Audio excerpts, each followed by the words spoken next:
ध्यान मूलम गुरु मूर्ति, पूजा मूलम गुरु पदम, मंत्र मूलम गुरु वाक्यम, मोक्ष मूलम गुरु कृपा। परम तत्वाधार परम पुरुष पूर्ण धनी मालिक कुल हजूर मानव दयाल जी महाराज की पवित्र आत्मा, सभी सत्संगी भाइयों बहनों माताओं बच्चों बुजुर्गों सबको आधार। आज मेरी माँ का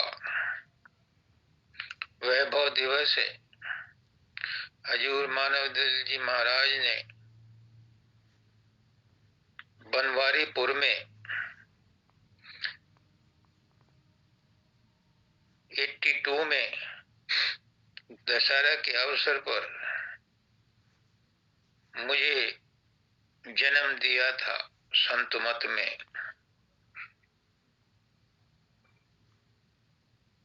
मैं सोचता था कि संडे को सत्संग है, परसों को ये उसी समय औपचारिकता पूरी हो जाए, लेकिन जैसे बच्चे का दिल होता है, बिना माँ को देखे चैन नहीं पड़ती। मुझे भी अंदर से अकुलाहट हुई और मैंने सुबह आचार्य वंदिता को कहा कि भाई तुम आज का सत्संग छोटा ही हो, इसको डाल दो, क्योंकि जिस माँ ने हमें जन्म दिया उनका एहसान कैसे चुकाया जाए। जो भौतिक माँ है उसका एहसान तो चुकाया जा सकता है उनकी सेवा करके, उनके जैसे और संतान पैदा करके। माँ बाप का ऋण तो उतारा जा सकता है, लेकिन गुरु का ऋण कैसे उतारा जाए। गुरु ने हमें, पुष्कन्ना जी कहते थे कि कीड़े से भृंगी बना दिया। हम कीचड़ में पड़े थे, उठा करके हमें गधे से इंसान बना दिया। ऐसे गुरु का रोम रोम ऋणी है। उनका कर्ज, उनका एहसान कैसे चुकाया जाए, मुझसे रहा नहीं गा। इसलिए आज ये छोटा सा सत्संग श्रद्धांजलि रूप में अपने आप को समर्पण करने के लिए रखा गया है। मानव दयाल जी कहते थे कि सत्संग का आयोजन नहीं होता, सत्संग तो हो जाता है। तो ये भी आयोजन नहीं हुआ, बस अंदर की पुकार उठी और ये हो गया। एक बार पुष्करनाथ जी से पूछा था कि गुरु का जन्मदिन क्यों मनाते हैं।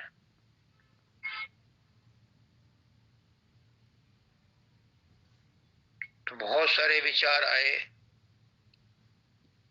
एक विचार ये था कि जो हम सामान्य व्यक्तियों का जन्मदिन मनाते हैं वो तो लोकाचार है, वो तो सांसारिक भावनाएं उनके साथ जुड़ी होती हैं। हालांकि सब कहते हैं जन्मदिन मुबारक हो, लेकिन वास्तव में उसका तो 1 साल कम हो गया।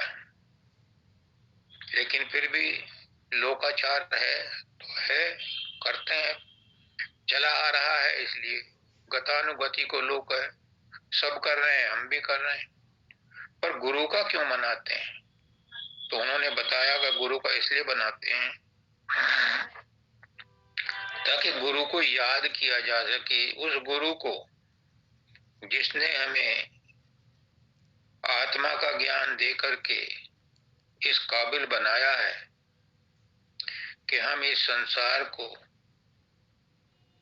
समझ सकें, संसार की सच्चाई समझ सकें, हमारा कौन रिश्तेदार है, हमारा कौन सगा है, इसकी समझ आ सके अपनी समझ आ सके, अपने आप की पहचान हो सके। तो गुरु ने जब हमें ये ज्ञान दिया है तो उसकी बातों को याद करने के लिए हम उनका जन्मदिन मनाते हैं, उनका शुक्रिया अदा करने के। लेकिन अब मैं अपने आप से पूछता हूँ कि तू इतना भावुक हो रहा है, गुरु का वैभव दिवस क्यों मनाते हैं? मैं अपने आप से ही अपने आप को जवाब देता हूँ कि गुरु ने जो एहसान किया है, गुरु ने जो मेरे ऊपर उपकार किया है, उसको याद करके अपने आप को अर्पित करना, श्रद्धांजलि अर्पित करना क्या है? मैं अपने आप को अर्पित करके उनको आज याद करता हूँ कि हे मालिक, तेरा शुक्रिया, तूने मुझे कहां से क्या बना दिया, क्या से क्या बना दिया। ना कुछ बना ना बिगड़ा, न मैं हूं न मेरी कोई औकात है। तेरा था, तेरा हूं, तेरा रहूंगा। तूने ये समझ दी है कि मैं तेरा हूं, तेरा था, तेरा रहूंगा। इस समझ के लिए मैं अपना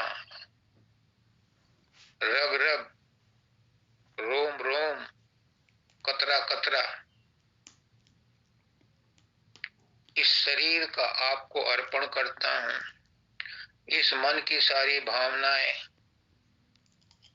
इस मन के जितने संस्कार हैं, जितने विचार हैं, सब आपको अर्पण करता हूं। ये आत्मा का प्रकाश, आत्मा का ज्ञान आपको अर्पण करता हूं।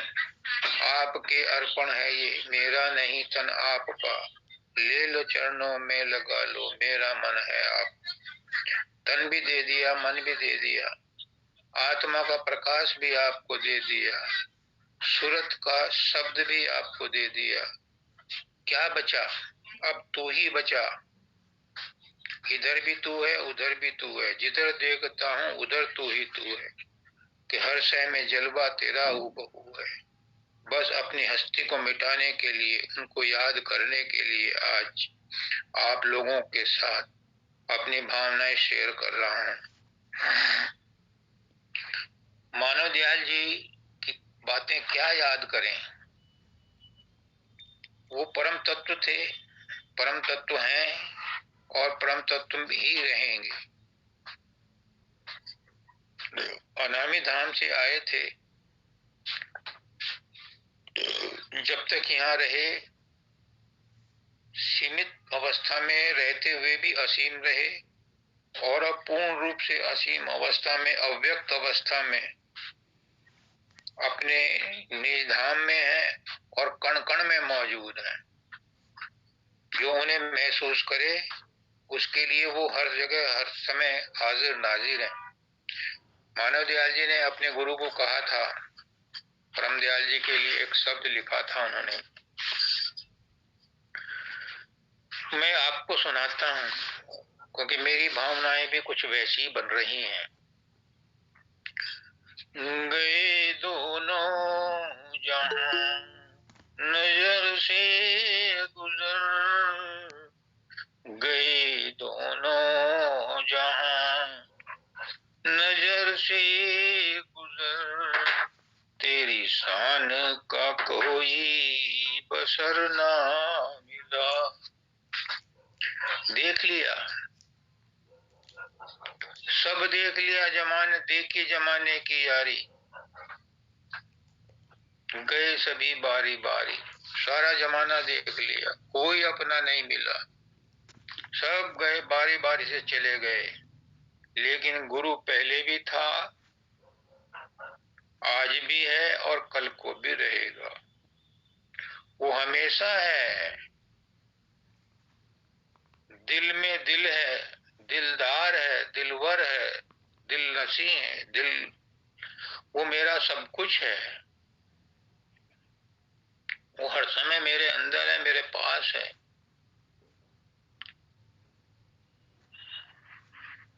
देखी तेरी, देखी हर जगह तेरी निराली पवन,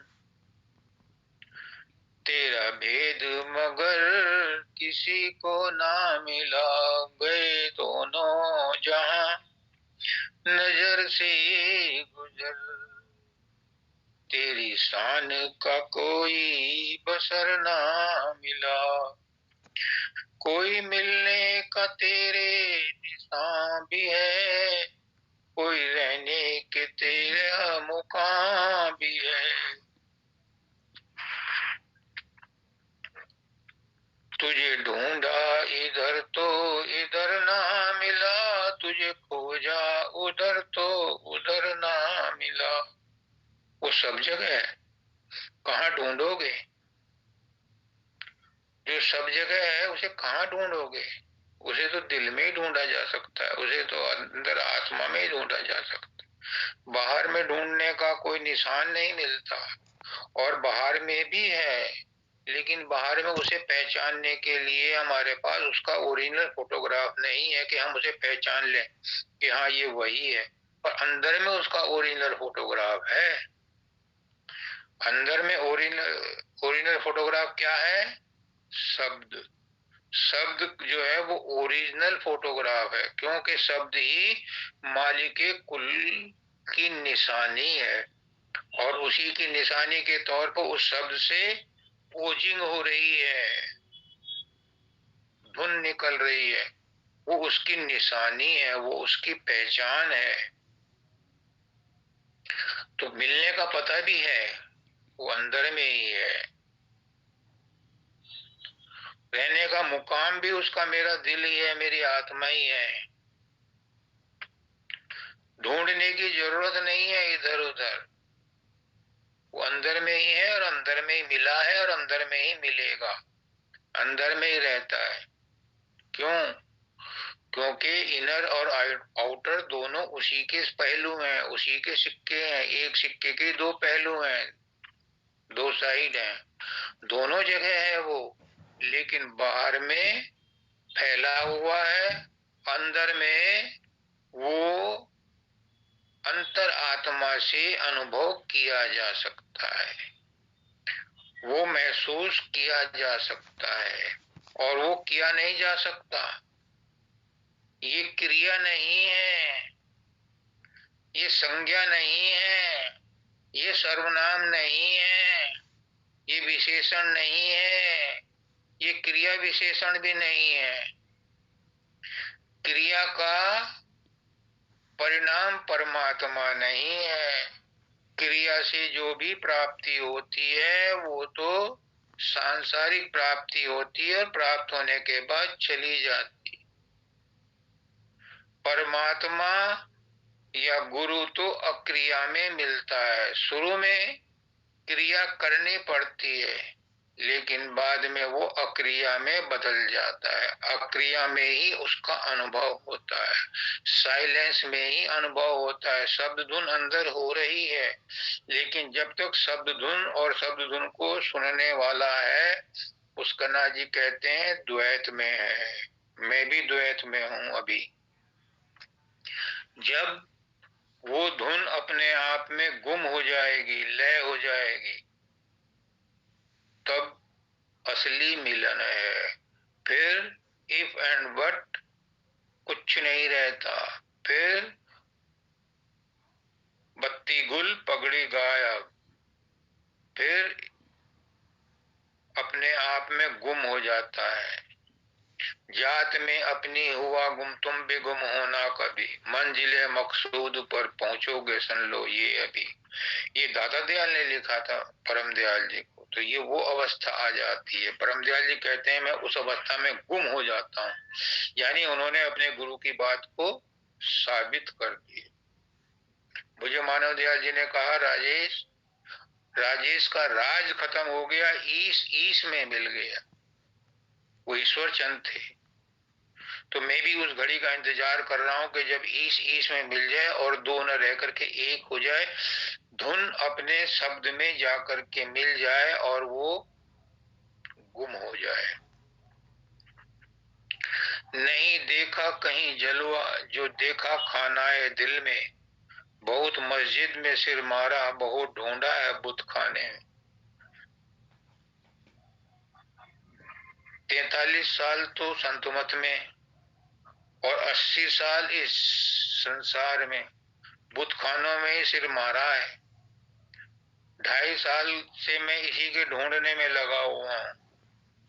अबोध बच्चा था, पढ़ने भी नहीं जाता था, पता नहीं कहां से पलौथी मार करके आंख बंद करके बैठा रहता था। एक धुन थी, एक सवार, एक तड़प सवार थी कि उससे मिलना है। मैं कौन हूं, कहां से आया हूं, पता नहीं ये विचार थे कि नहीं, पर आंखें बंद करके मुझे अभी भी वो बचपना याद आ जाता है कि मैं 2.5-3 साल का, पता नहीं कपड़े भी पूरे पहनता था या नहीं, पर आंखें बंद करके बैठ जाता था।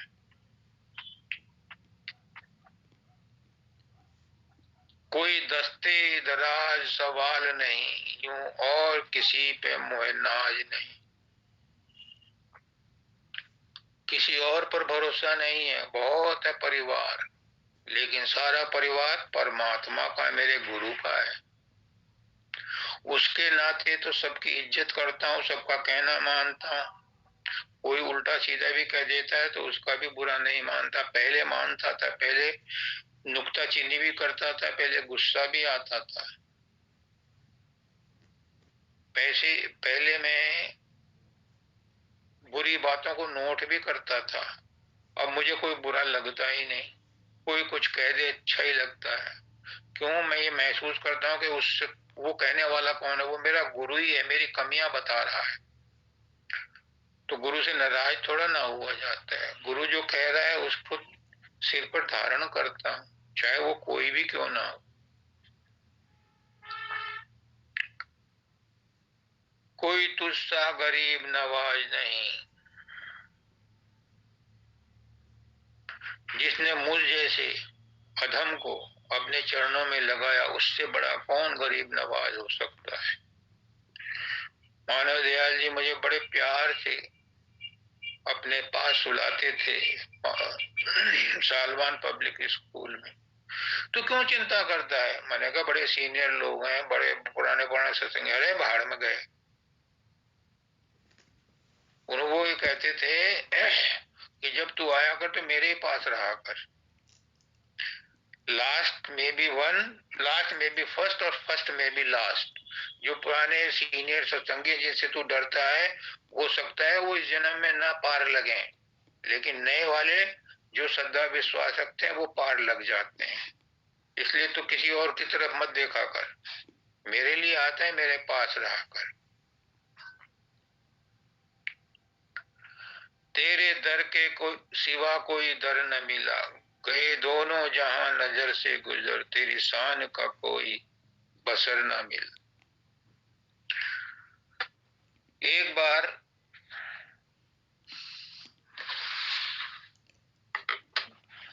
लक्ष्मी माता विष्णु भगवान के पैर दबा रही थी क्षीर सागर में।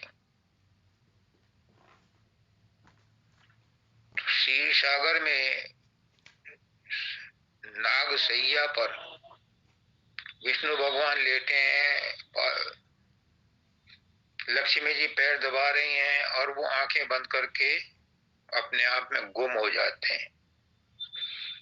तो लक्ष्मी जी थोड़ी देर बाद बोलती हैं, स्वामी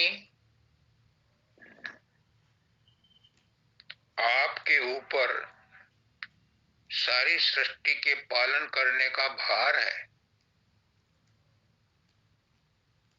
आप कैसे निद्रा ले रहे हैं? उन्होंने कहा, देवी मैं निद्रा नहीं ले रहा, मैं तो अपने आप में अपने आप का स्मरण कर रहा हूं। अपने आप में अपने आप का ही स्मरण कर रहा हूं। ये बहुत उच्च अवस्था है। और मैंने देखा है मानव दयाल जी को इस हालत में, जब वो फरीदाबाद में रहते थे तो वो अपने आप में अपने आप को ही स्मरण करते थे, गुम रहते थे अपने आप में। अपने आप में गुम रहते थे, यानी अपने आप में गुम रह करके वो शरीर में रहते हुए भी सर्वव्यापकता का अनुभव करते थे। जब तक वो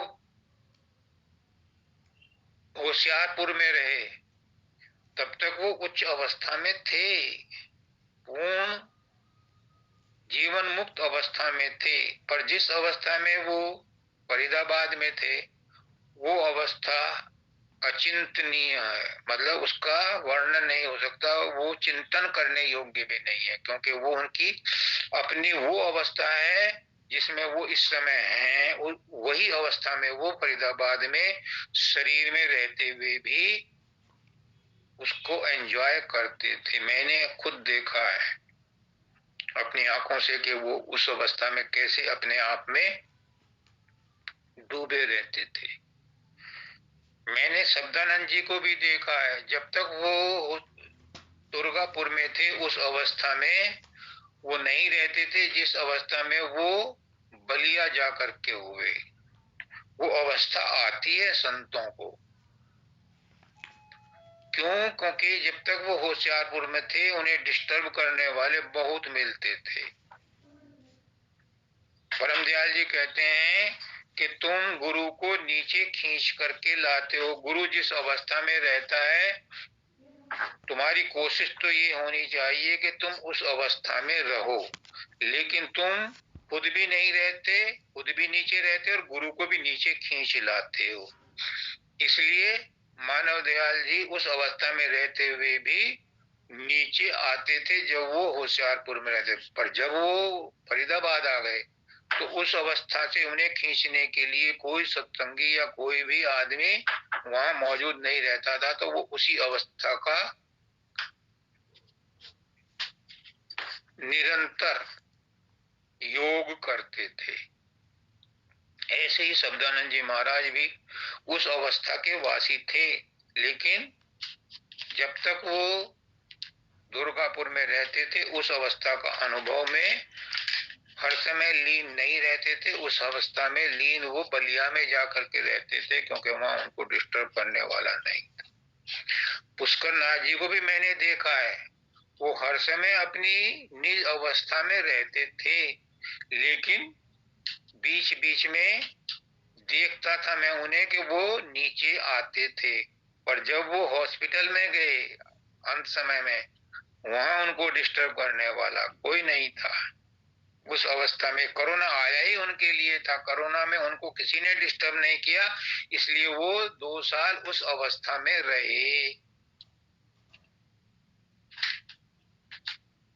मानव दयाल जी भी 2 साल उस अवस्था में रहे, शब्दानंद जी महाराज भी 2-3 साल उसी अवस्था में रहे। तो ये संतों को वो अवस्था प्राप्त होती है। और क्यों होती है? क्योंकि उन्होंने शरीर धारण करके जो भी कर्म किए हैं उनका निस्तारण हो जाए और वो जिस अवस्था से आए थे उस अवस्था में चले जाएं।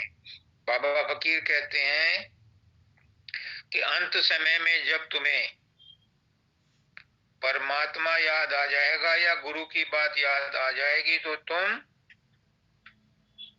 उस ज्ञान के सहारे, गुरु ज्ञान के सहारे अपने अंतिम पद में पहुंच जाओगे। तो संत महात्मा भी अपने आप को उस अवस्था में रखने के लिए बीमारी अपने ऊपर ओढ़ लेते हैं, ताकि बीमारी के समय कोई उन्हें डिस्टर्ब ना करे, ताकि वो उस अवस्था का अंत समय में भी आनंद लेते रहें, लेते रहें, लेते रहें। परमदेव होशियारपुर को छोड़ करके अमेरिका में गए और वहां भी हॉस्पिटल में भर्ती हो गए ताकि कोई उन्हें डिस्टर्ब ना करे। हाँ, मानव दयाल जी आते थे 250 किलोमीटर रोज चल करके, मतलब गाड़ी चला करके लाते थे। उनसे मिलने के लिए रात को उनकी सेवा करते थे, सुबह को फिर अपनी ड्यूटी पर जाते थे। तो उन्होंने वहां उस अवस्था का पूर्ण आनंद लिया। यहाँ पर भी रहते थे मान परम दयाल जी अपनी पूर्ण अवस्था में, लेकिन फिर भी उन्होंने एक कवच और धारण कर रखा था वो हर एक के बस की नहीं है। परमदयाल जी खुद कहते हैं कि ए सत्संगियों, जब तुम मेरे से मिलने आते हो तब तो मैं तुमसे मिलता हूँ, जब तुम चले जाते हो तो मैं किसी को याद नहीं करता। उनके पास ये कवच था, सब कुछ भूल जाते थे, और अच्छी तरह से भूलने के लिए वो फिर अमेरिका में गए। कहने का मतलब ये है कि पुष्करनाथ जी कहते हैं कि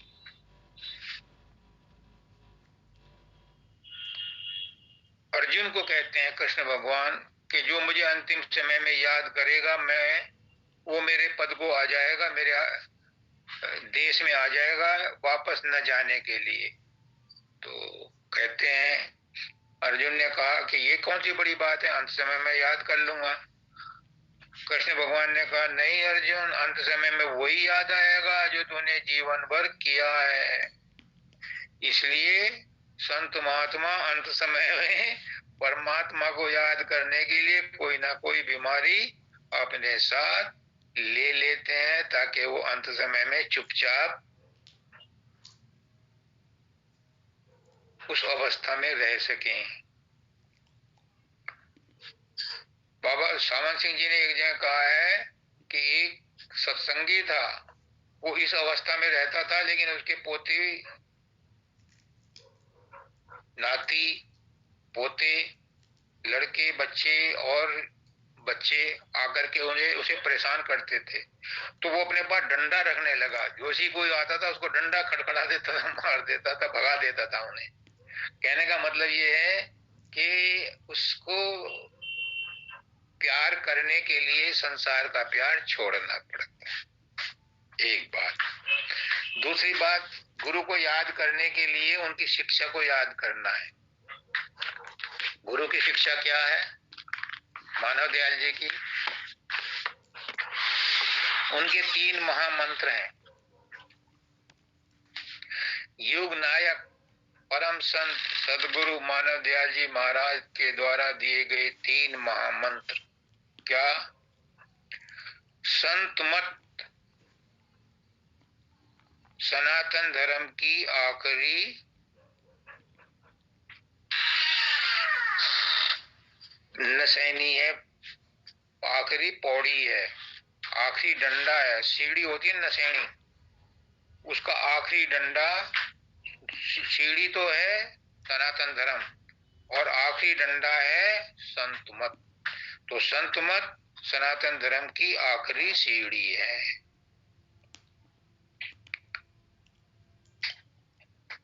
संत मत और सनातन धर्म दो नहीं है, एक ही है, और दोनों को मिलकर के मानवता धर्म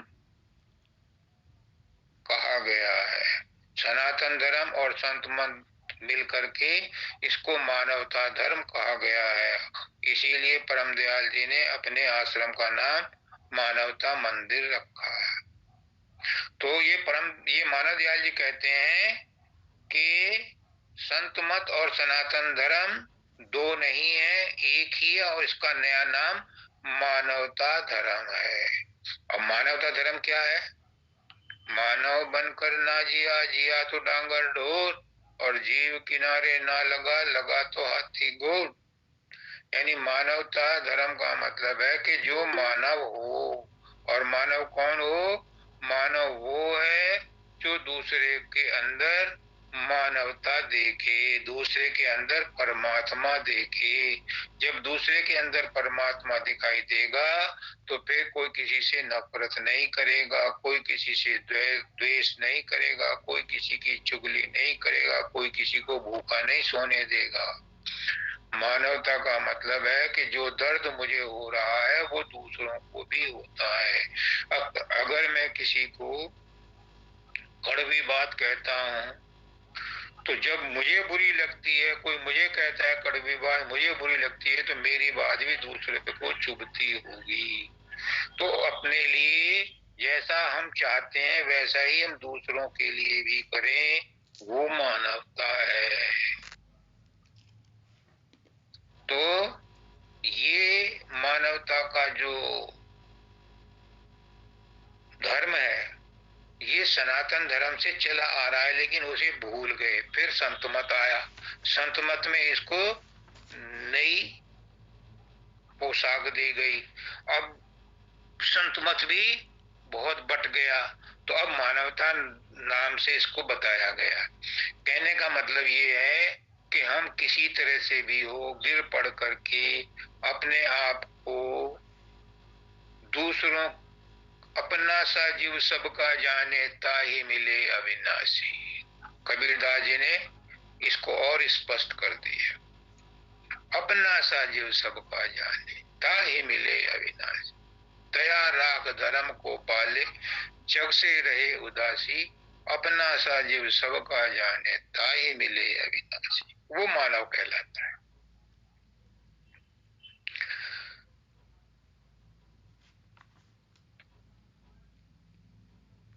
दूसरा है काल और दयाल दो नहीं है।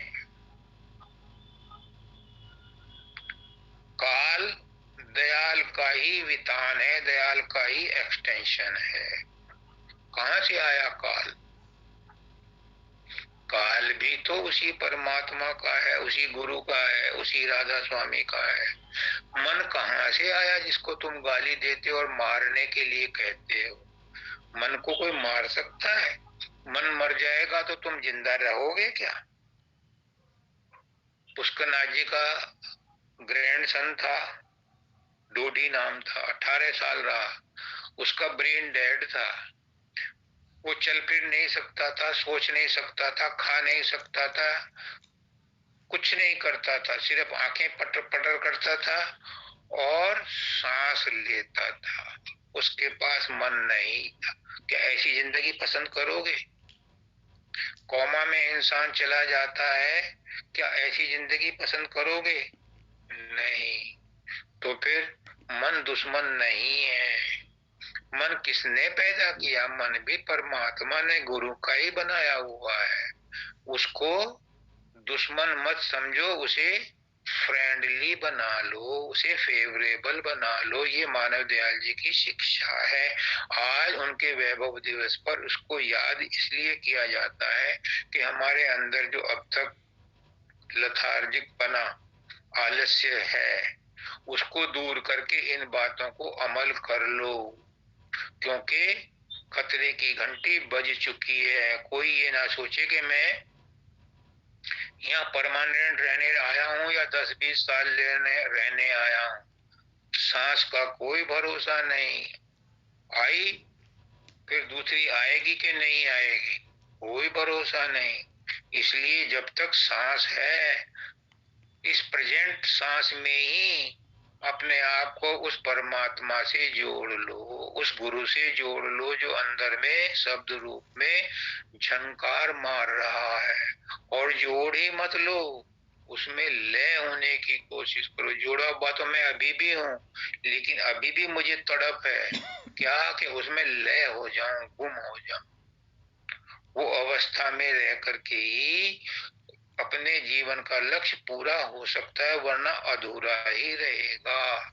शब्द सुनने वाले भी, प्रकाश देखने वाले भी ये ना सोचें कि काम बन गया, क्योंकि पता नहीं मन आखिरी समय में कौन सा दृश्य सामने लाके खड़ा कर दे और अगले जीवन को लेने के लिए मजबूर कर दे। इसलिए अभी से ही उस गुम अवस्था का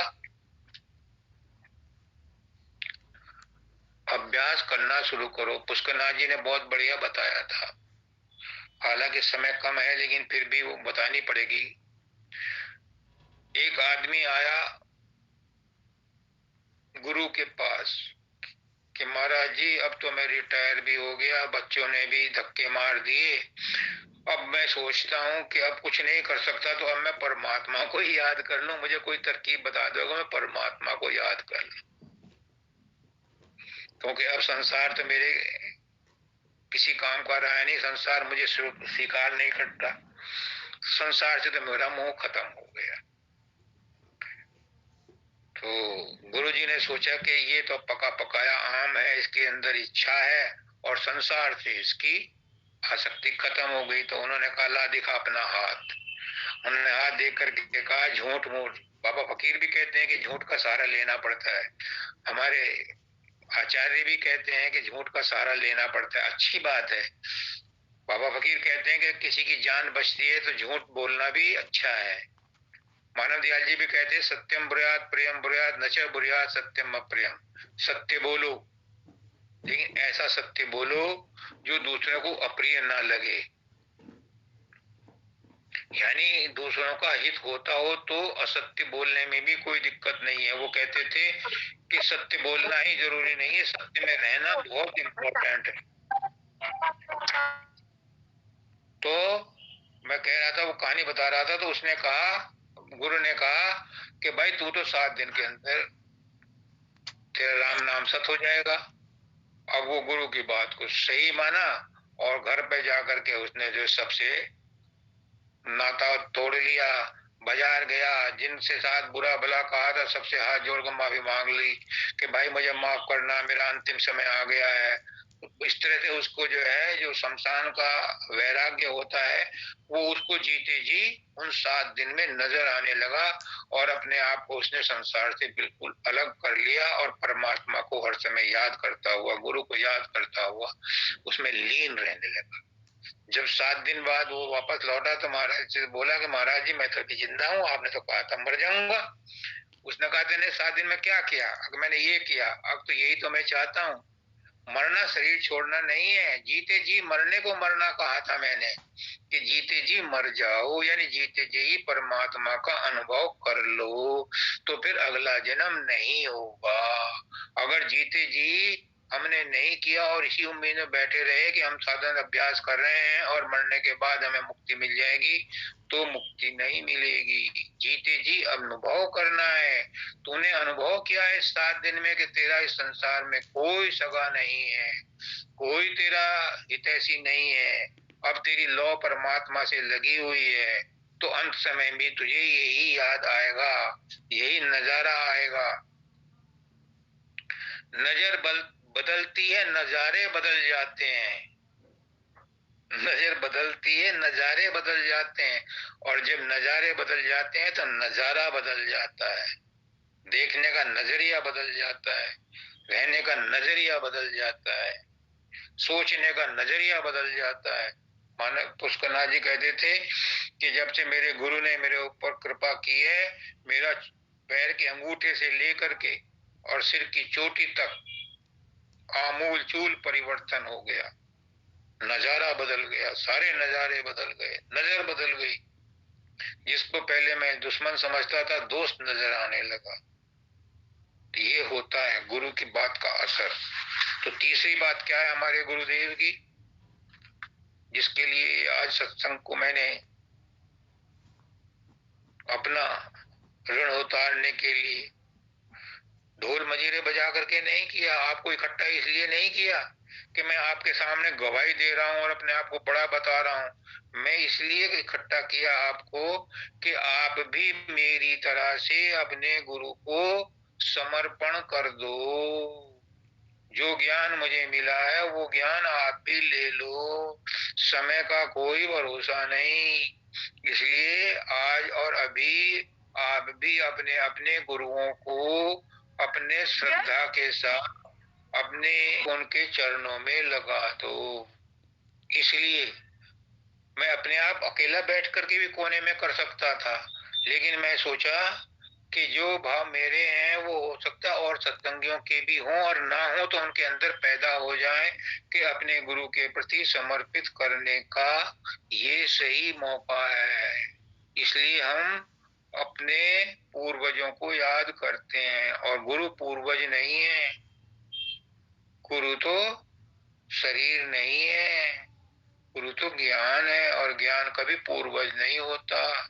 ज्ञान तो हमेशा इंस्टेंट रहता है, चालू रहता है। ये जीवन है, ये लगातार है। ये शरीर छोड़ने के बाद भी जीवन खत्म नहीं होता। जीवन तो एक कंटिन्यूअस धारा है, बहती रहती है, उसी का नाम जीवन है। हाँ, जब वो परम तत्व में मिल करके अपने आप को अंतिम अंतिम रूप से लय हो जाती है, उस समय उसका अपना जीवन नहीं रहता, फिर वो उस तत्व का जीवन के साथ जीना शुरू कर देता है। जीवन वहां भी समाप्त नहीं होता। जिस समय कुछ नहीं था, कुछ नहीं था, कुछ नहीं था, कुछ नहीं था, उस समय भी कुछ तो था। कौन था? वो वही सत्ता थी, और वो सत्ता अपने जीवन में कंटिन्यूअस रहती थी। उसका प्राकट्य नहीं था, वो अप्रगट रूप में रहती थी। वो अभी भी रहती है, प्रगट रूप में भी रहती है, अप्रगट रूप में भी रहती है। तो जब प्राकट्य हुआ तो प्रकट रूप में भी हुई और अप्रगट रूप में भी थी, और अभी भी अप्रगट रूप में अपनी जगह केंद्र से केंद्र में वो वही है। ये प्राकट्य तो उसकी एक बूंद, सागर की एक बूंद का भी एक छोटा सा कतरा है जिससे सारी सृष्टि बनी है। वो यहाँ नहीं आया, लेकिन उसका विस्तार सब जगह है, पर अपने केंद्र से केंद्र में वो वहीं पर भी मौजूद है, वरना कंट्रोल कैसे करेगा? गाड़ी सड़क पे जा रही है, उसके पहिए घूम रहे हैं, सब देखते हैं, लेकिन गाड़ी में कोई चीज ऐसी है जो फिक्स है। क्या है? एक्सल, जिसके ऊपर पहिए चल रहे हैं वो फिक्स है, वो नहीं घूमता। अगर वो भी घूमना शुरू करता तो गाड़ी नहीं चलेगी। हमारे मुंह में दो जबड़े हैं, एक ऊपर का एक नीचे का। जब हम रोटी खाते हैं तो जब हम बोलते हैं, एक स्थिर रहता है, दूसरा हरकत करता है। अगर दोनों ही चलने लगे तो चबड़ चबड़ हो जाएगी, फिर वो बात समझ में नहीं आएगी। इसी तरह से चक्की के पार्ट हैं, एक ऊपर का एक नीचे का, एक चलता है एक स्थिर रहता है, दोनों चलने लगे तो आटा नहीं पिसेगा। तो वो केंद्र से केंद्र में अपने स्थान पर स्थिर है। ये जो बाहर हलचल हो रही है ये उसका दूसरा पार्ट है। तीसरी बात कहते हैं, यही लोक और परलोक एक है। जो ये लोक है इसी में परलोक है, कोई परलोक अलग से ज्योग्राफिकल एरिया नहीं है। ये मत समझना कि हम यहाँ से विदा होकर के किसी और कंट्री में चले जाएंगे। नहीं, लोक तो एक ही है, यही लोक है, यही परलोक है, यहीं पर स्वार्थ है, यहीं पर परमार्थ है। जो स्वार्थ है वही परमार्थ है, और जो परमार्थ है वही स्वार्थ है। वही नजरिए की बात है, वही भावना की बात है, वही इंटेंशन की बात है कि हमारी इंटेंशन कैसी है। अगर शुद्ध इंटेंशन है तो वही परमार्थ है, और अगर उसमें हमारा स्वार्थ, लालच, ईगो आ गई तो वही स्वार्थ हो गया। तो कहते हैं कि इहलोक और परलोक भी एक है, स्वार्थ और परमार्थ भी एक है, दीन और दुनिया भी एक है। देखो कितनी ऊंची बात कही महाराज जी। अपने खून से भी अगर उनको उनका ऋण उतारना पड़ जाए तो वो भी कम है। दीन भी वही है और दुनिया भी वही है। दुनिया में कौन है? वही दीन दयाल है दुनिया में भी। परमदयाल जी ने कहा था, सत्संगियों मैं तुम्हें रंडुआ छोड़ के नहीं जाऊंगा, तुम्हें इतना ज्ञान दे के जा रहा हूं कि इस ज्ञान के सहारे तुम्हें किसी और के आगे हाथ नहीं फैलाना पड़ेगा। और परमात्मा ने क्या किया कि जब मेरा सतगुरु बन के आया, परमात्मा ने इस संसार को परमात्मा विहीन नहीं किया, गुरुओं से भर दिया। हर समय में, हर कंट्री में, हर काल में, हर युग में सदगुरु बनकर के परमात्मा आता रहता है। वो तो साकार रूप में आता है। निराकार रूप में आपकी आत्मा जब सतलोक से चली महाशून्य में आकर के ब्रह्मांड में आई तो पहले सूरत कहलाई, फिर आत्मा कहलाई, और ब्रह्मांड में आकर के मन के साथ मिलकर के, तीन गुणों के साथ मिलकर के वो मन कहलाई। वो तो फंसी पड़ी है, वो तो लिपटी पड़ी है। कहते हैं अजर अमर अविनाशी है, लेकिन काल उसे दुखी करता है। इसलिए वो मालिक विशुद्ध रूप में, हो सकता है मैं गलत हूं, 100% गलत हो सकता हूं, कोई दावा नहीं है जो मैं कहने जा रहा हूं वो सच हो, लेकिन मेरे अंदर जो मेरा सतगुरु है वो सर्वज्ञ है, वो कहलवा रहा है कि शब्द रूप में वो विशुद्ध रूप में अभी भी हमारे अंदर मौजूद है। वो करप्ट नहीं हुई है। करप्ट हमारी ये सूरत हुई है जो मन के साथ लगी है।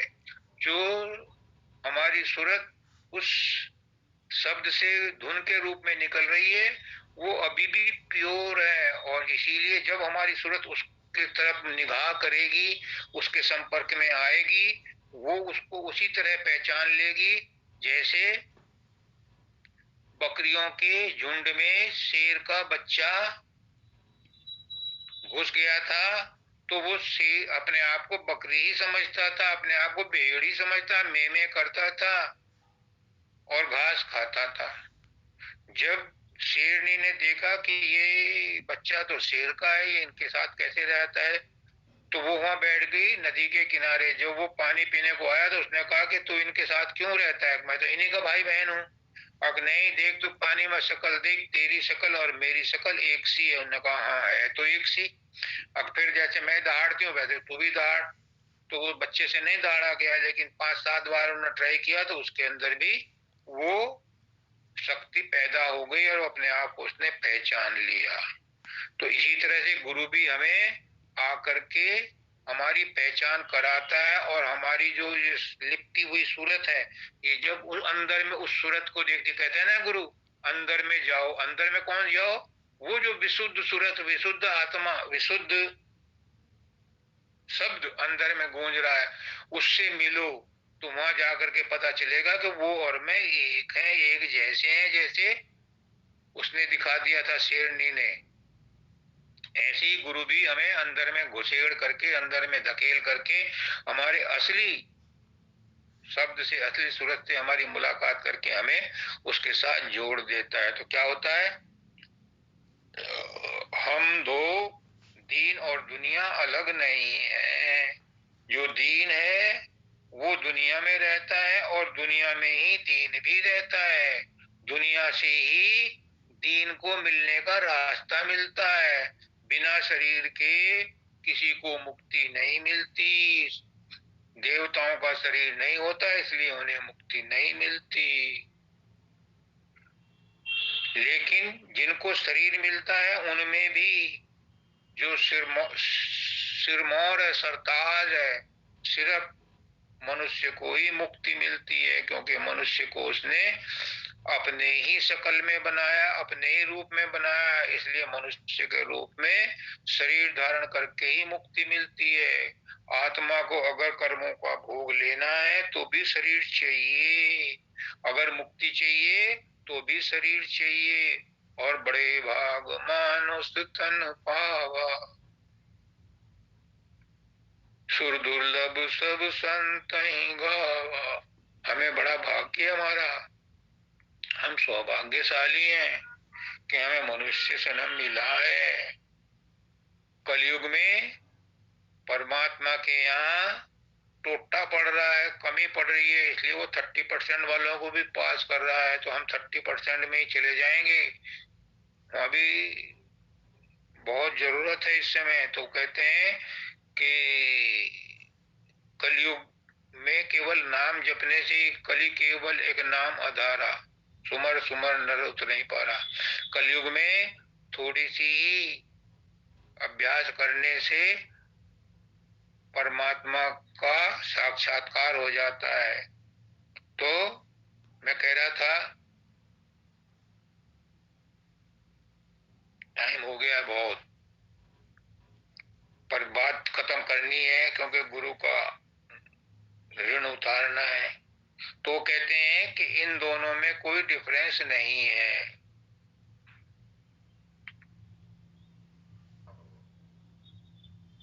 लेकिन हम क्या करें, हमें तो दो दिखाई देते हैं, इहलोक परलोक, स्वार्थ परमार्थ, दीन दुनिया अलग अलग दिखाई देती है। तो क्या किया जाए? अरे भाई, या तो अपने अनुभव से फायदा उठा लो या गुरु के कहने की बात का फायदा उठा लो। गुरु कहता है ये एक है तो एक है, या अपने आप कोशिश करके देख लो। क्या इतने दिन हो गए, इतनी उम्र गुजर गई, कि अभी का एक्सपीरियंस आपको इस बात को गवाही नहीं देता कि संसार असार है? संसार में क्या हमने कभी कुछ समय के लिए सुखी महसूस किया? जैसी सुखी महसूस किया, तुरंत उसके साथ दुख लगा हुआ चला आता है। गाय का दूध पियोगे तो बछड़े को भी चारा खिलाना पड़ेगा। गाय के साथ बछड़ा आता ही है, बछिया आती ही है। दुख के साथ सुख और सुख के साथ दुख लगे हुए हैं, बल्कि सुख की घड़ियां कम है, दुख का भंडार ज्यादा है। इसलिए अपने दुख सुखों से, मुझे कहते थे मानव जी, राजेश तू द्वैत से ऊपर उठ, दुख सुख दोनों से ऊपर उठ। न सुख में सुख ढूंढ, न दुख में दुख ढूंढ, न दुख में सुख ढूंढ, न सुख में सुख ढूंढ, दोनों से छोड़ करके इनसे परे चल। क्योंकि सुख तो अंदर आत्मा की अवस्था का नाम है, सुख संसार में नहीं है। संसार तो दुखालय है, सुख तो इस संसार में मिलता है अपने अंदर में घुसने पर।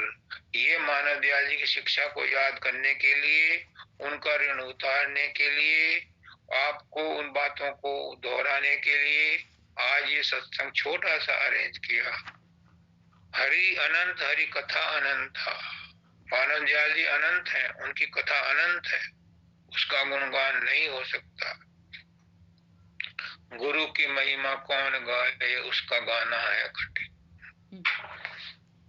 वहां तक मन वाणी वचन नहीं पहुंच सकते। गुरु की वाणी, गुरु का गुणगान करने के लिए मन वाणी नहीं पहुंच सकते। एक चीज पहुंच सकती है, वो क्या है? वो है अहंकार रहित समर्पण। समर्पण तो सब करते हैं, आप सब लोग भी करते हैं, और एक बार नहीं हजारों बार करते हैं, लेकिन अहंकार सहित करते हैं। अहंकार रहित समर्पण जब कर दोगे, तब दूरी खत्म हो जाएगी। मैं अपनी बात को यही विराम देता हूँ और हजूर मानव दयाल जी महाराज से प्रार्थना करता हूँ कि जो भी ज्ञान मुझे दिया वो सबको दो, सबका है, सबको मिल जाए, सब उसका बेनिफिट उठाएं, सब आपके पास चले आए।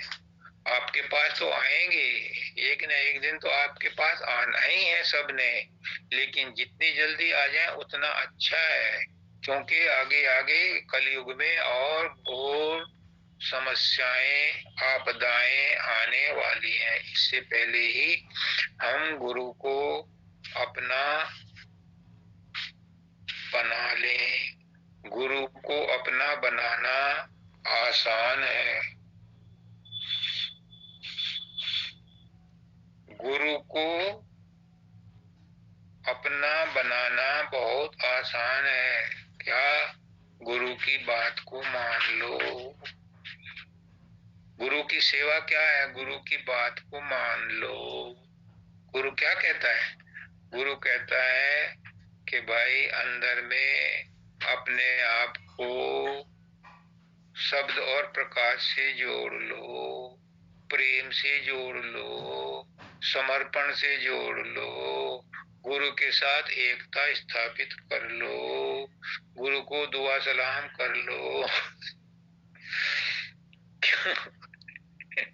मानवदयाल जी की बात कहते हुए हंसी आ गई।